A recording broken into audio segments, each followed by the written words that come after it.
Hey, it's Ken from OK Portugal, and you're watching Portugal Farm Life. If you're new to the channel, we have a 3.5 hectare farm in the Castelo Branco district of Central Portugal. And this is where we live our farm life. It's the beginning of October and it's the end of the fire season.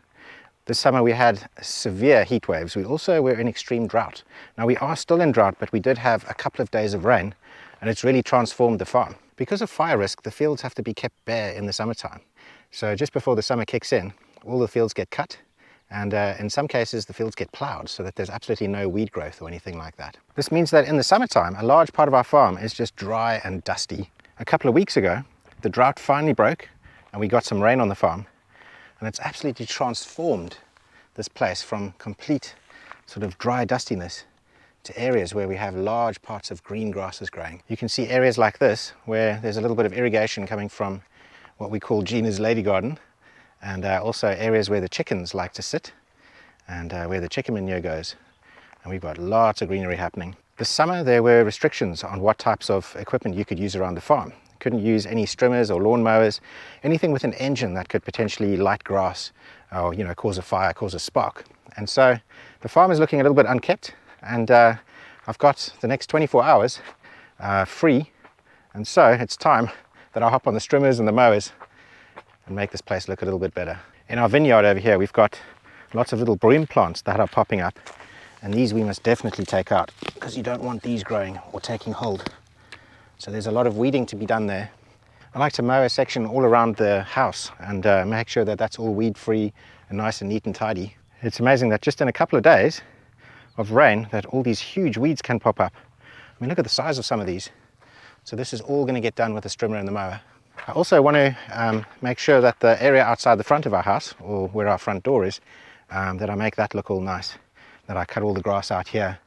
And pretty soon we're going to have a nice green lawn that covers this entire area right in the front of the house. It really amazes me how, just a little bit of water and just the right temperatures, how everything just pops back up to life from just dry dust. It's really incredible. Now, I know I said that we will have a lawn in front of our house. It's not actually a traditional lawn. It's full of chamomile, it's full of clovers and things like that, and green manures and stuff that fixes nitrogen in the soil.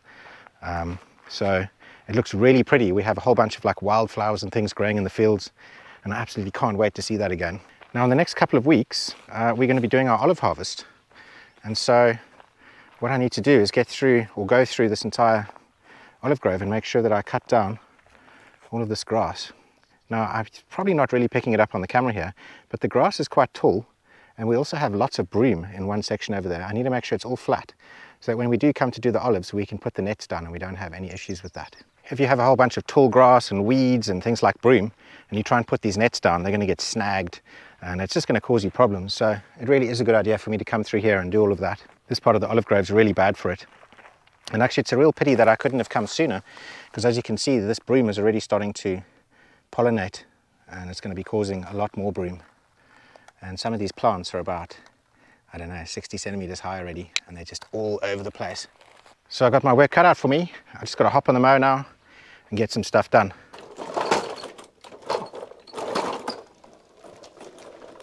So I got this lawnmower about 3 years ago from Maxmat in Castelo Branco.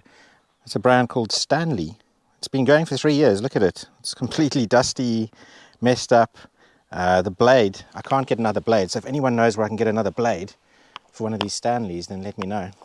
What is this? It's got a Lonson motor in it, 123cc, and yeah, keeps going, man.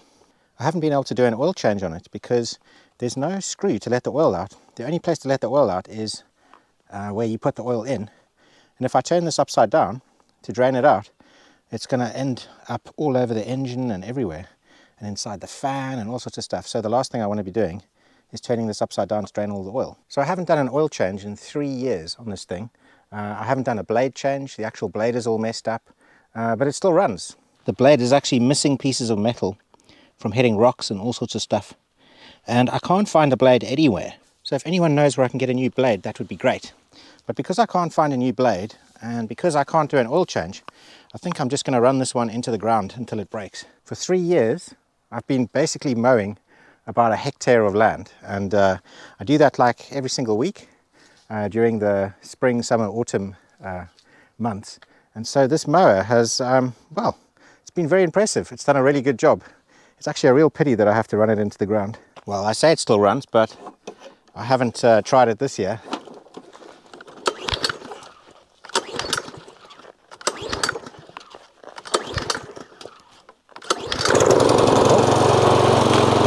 There we go. Don't worry, I'm not going to bore you with 3 hours of mowing, so I've cut to the end here. But what I did want to mention is, I know it sounds a bit wasteful that I said that I'm going to run this mower into the ground, but I just can't find any parts for it. So yeah, again, if anyone knows where I can get a blade for this particular model of Stanley mower, I don't even know what the model number is. It's got the number of the engine, but that's obviously not the actual mower itself. And it does have a very particular sort of blade on the bottom. So I can't find a blade for this. And this blade is, once this blade goes, it's done. And also, you know, I can't find a way of getting the oil out of this without just creating a massive mess all over the top of the engine. We did go to a couple of mower shops to try and see if they could order the blade for us, and they tried and they couldn't. Yeah, I did have a look at the oil. Even though I haven't changed it in 3 years, it's still actually quite nice and runny. It hasn't congealed or anything like that. Sure, it's a bit black, but it's doing its job fine. So for now, I'm not going to put any more money into this mower if I can't find another blade. And I think it's done a really good job. It cost me 300 euros. It's mowed about a hectare once a week for almost 3 years. Hasn't missed a beat. And that works out to about 100 euros a year. So if I can get this to go for 1 more year, this mower is going to have been very cost effective. I've basically done the whole area around the house. So this part of the house here, the whole sort of garden area, and then the front. What I haven't done is the olive grove, and I haven't done the vineyards. So I think I'm going to do that another day. It's quite warm today. It's like 30 degrees. I think right now it's 29. It's going up to like 30, 31 today. And yeah, this is like the last sort of heat wave apparently. I know I said that in the last video 2 weeks ago that it was our last heat wave, but we've had another one. So, you know, October we're still hitting 30 degrees. But after that, I think it's going to start to get much cooler. So I have a bit of a problem at the moment. We've got a lot of what in South Africa we call devil thorns. They're basically, the plants look like this. They get a little yellow flower like that. And they start to grow these devil thorns. They're also called goat's head thorns. And basically, they're horrible. I mean, if you stand on one of those, you're going to know all about it. But we've got so much of them popping up all over the place. I mean, they're just all over. When we first moved into the farm, we only had one tiny little patch, and it was just here. So it was just on this corner. And this is the corner that leads down to sort of the olive grove and the bottom fields and things. And back up to the house. And as you can imagine, our dogs take a little beeline through here, a little path. So they were picking up all of these little devil thorns and depositing them all around the farm. And now we have a bit of a problem. I've spent like the last couple of days trying to spot these things because they're just absolutely everywhere, and basically pulling them out where I can, you know, before they develop, before the thorns start to develop, because then basically those thorns are the seeds. So the thorns get stuck in like the bottom of your shoe or something, or inside an animal's foot or something like that. They'll take them somewhere and then deposit them and drop them, maybe push them into the ground, and then they start to grow again. So when I'm not filming, I need to come here and just basically just go through this entire garden and try and see if I can pull these out. At the moment they're quite easy to spot because they've got these little yellow flowers, but that's not going to be forever. Basically these flowers only last for a couple of days, and then after that it's very difficult to spot these, especially as the grass is going to start to get taller and longer. So I want to take you down to our bottom field. Now, our bottom field is basically the area where we were growing corn this year. We used to grow corn all around the entire farm in the summertime. But the problem is with our dogs and with the sheep, it's quite difficult for Joaquin to bring his sheep here and to leave them here, because obviously our dogs, you know, will have, you know, they'll try and chase the sheep and cause problems for him. You know, he uses these sheep for milk, so they're basically dairy sheep.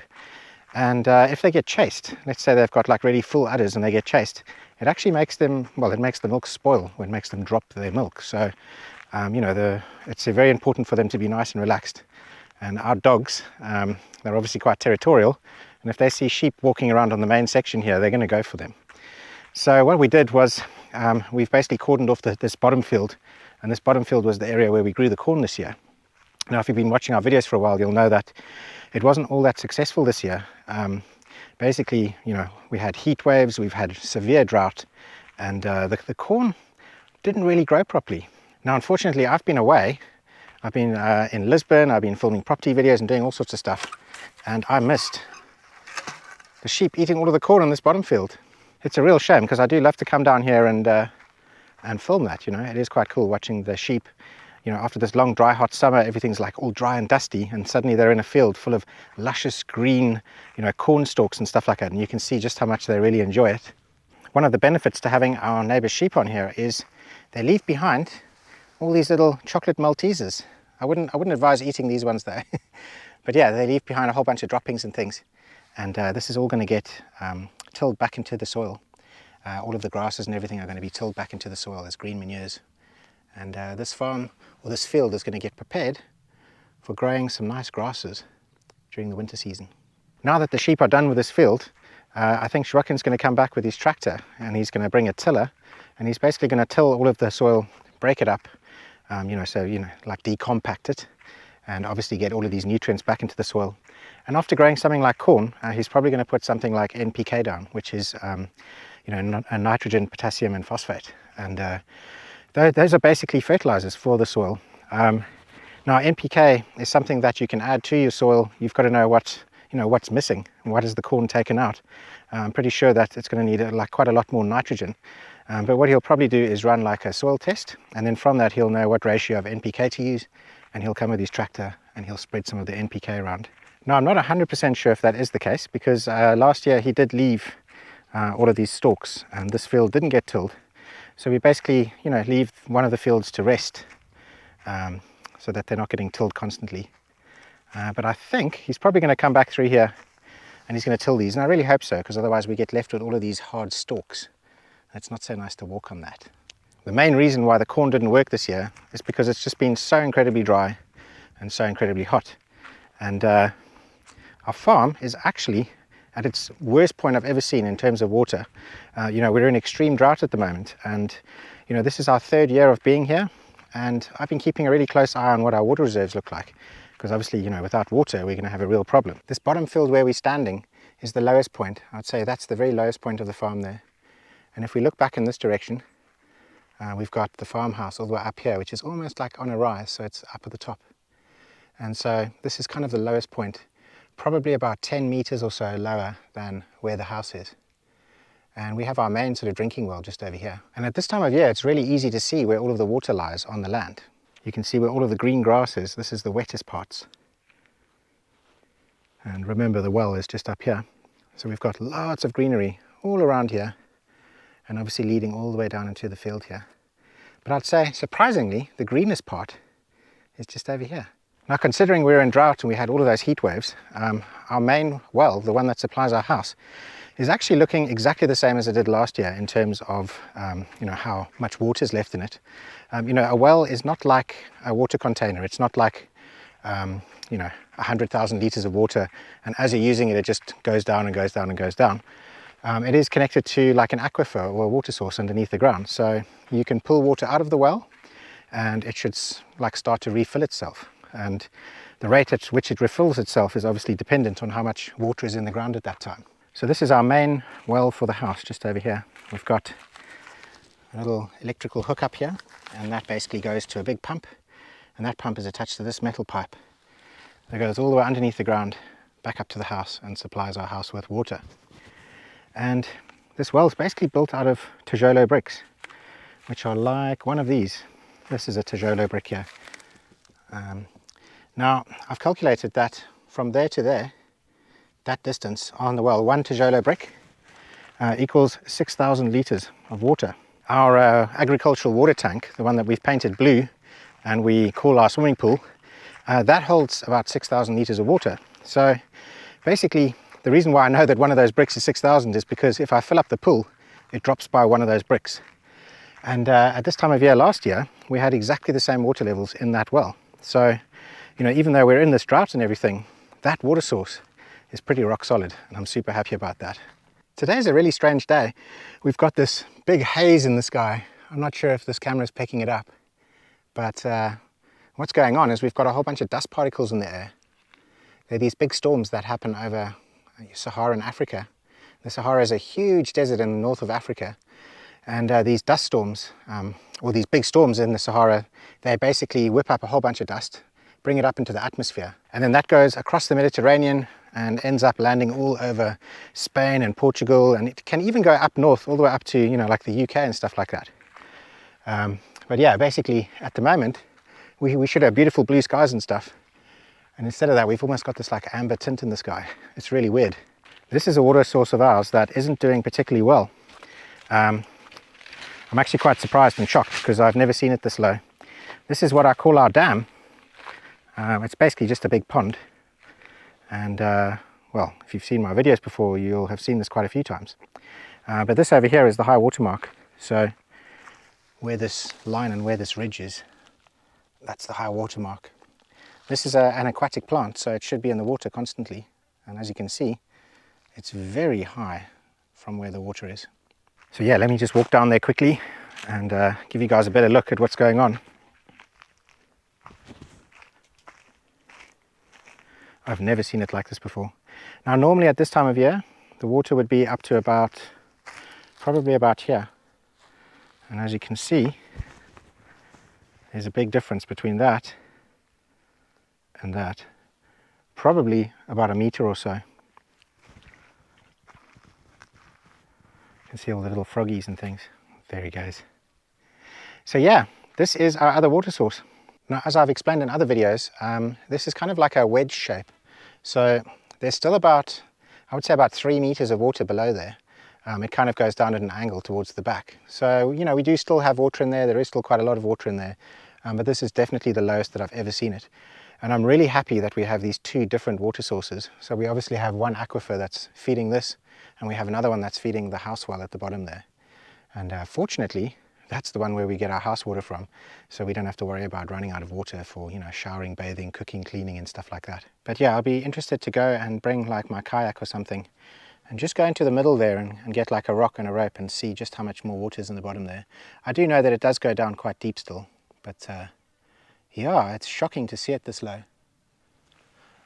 Really shocking. If you actually look, the high water mark is up here where these trees are. So it's dropped a good, I don't know, 2.5 meters. 2.5 meters from, well, at the very back, probably 8 meters. I know that in the middle, I think we've still got about 3 meters. This would actually be the perfect time of year to get like a digger or something and to basically dredge the whole bottom of this, pull all of the muck out and everything like that. Unfortunately, we don't have a digger, and also to hire one of those things at the moment and to get people to actually do that, and then a big trailer so that they can cart it away and stuff, is going to cost a couple of grand. And right now Gina and I don't have that kind of money to spare on a project like this. So yeah, it's a real shame, because I think if we were to actually dredge this all out and get rid of all of like the muck and everything in the bottom here, when it refills itself with water, it would probably ended up being nice and clean and clear. There is something else I wanted to show you. Our well. Now our well is actually attached to the same water source as this. So this is basically just a big hole dug in the ground. It's kind of like a well, but it's been expanded outwards, sideways, and turned into this big, long sort of wedge into the ground, you know. Now, quite a few meters away, we've got another well. And I believe that that taps into the exact same source. So we were just over there where these bushes are, and that is our big sort of pond dam thing.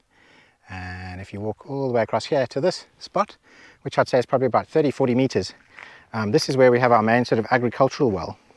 And yeah, I'll show you the levels in this. Now, I believe that these are tapping into the exact same aquifer, because they both seem to go down at the same rate. And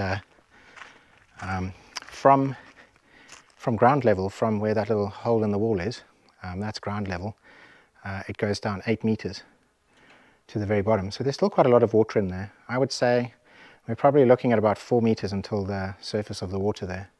3.5, 4. So we've got about, you know, 4.5 meters of water still in the bottom. Oh yes, and another thing is, remember we used to have a tree over here. There was a tree growing on the side, and that's got removed. We had our friends Carissa and Ewan from Frankie Off Grid, which is another YouTube channel. They live quite close to us, and so they popped over for the day. Ewan is a very keen mountain climber. I'm not sure what you call it. So yeah, so he's a very keen climber. He's got all the equipment. He's got like ropes and everything. So he brought them. He went into the well, and he hauled this huge thing out. I did take some photographs, but sadly I don't have any video. But as you can see, this has got a massive root system, and yeah, it was huge. I felt bad having to kill the tree, but it was causing damage to the well, so I'm kind of glad that it's out. You can see some of the bricks on the side there that have basically been broken because of it. Now, I don't think that's too much of an issue. If you actually look just above it, there's a little bit of a stain mark. So where that stain is going around the rim, that's the high water mark. And yeah, and the sort of broken bricks are just on that mark there. So I don't think it's too much of an issue. I was worried that once we took that tree out, that you know, it was an ecosystem for like little water snakes and for frogs and things like that, and I was worried that all the frogs were going to die. But as you can probably hear in the background, the frogs are still very much alive in there, and this tree was taken out about 2 weeks ago. So yeah, it's still doing well. And last night when we came down here, I shone a torch in there and I saw a big fish. So there's still a nice little system happening. Hi, it's Gina here. I don't know if you've seen in our previous videos, we used to have the most gorgeous Brahma Rooster, and he was massive, called Nando's. But about 1.5 years ago, we had an attack on the farm, and we think that a mongoose attacked most of the flock, and Nando's died valiantly trying to save all of his girlies. And anyway, since then, we've been on the lookout for a Brahma Rooster, and now we have one who's just getting to know his new girlfriends. He's still quite young, he's only about 3 or 4 months old, so he's got some growing to do, but he's settling in really nicely. He's going to stay in for a little bit longer so he knows this is his home, and then he'll be free ranging with the rest of his girls. Look at his big fluffy feet. Oh. And he's got a lovely sort of iridescent, pearlescent sort of sheen on his black feathers as well. Yeah, when a bit later in some of the next videos we'll show him out in the sunshine and you'll be able to see his shiny wings. I think he's going to be a good looking bird. He is. Nando's the second. Yes, we're calling him Nando's the second. They seem to be getting along really well, and we're going to keep them locked up for the next couple of days, just so that they can get to know each other, and in a couple of days time we're going to let them out and he can survey his new territory. He's got 3.5 hectares of farm where he can take his new girlfriends around, and there's lots of bugs and grubs and all sorts of cool things to eat. So yeah, this is the end of this week's episode, but make sure you tune in next week, same time, for the next one. And yeah, thanks for watching, everyone. Ciao. Ciao.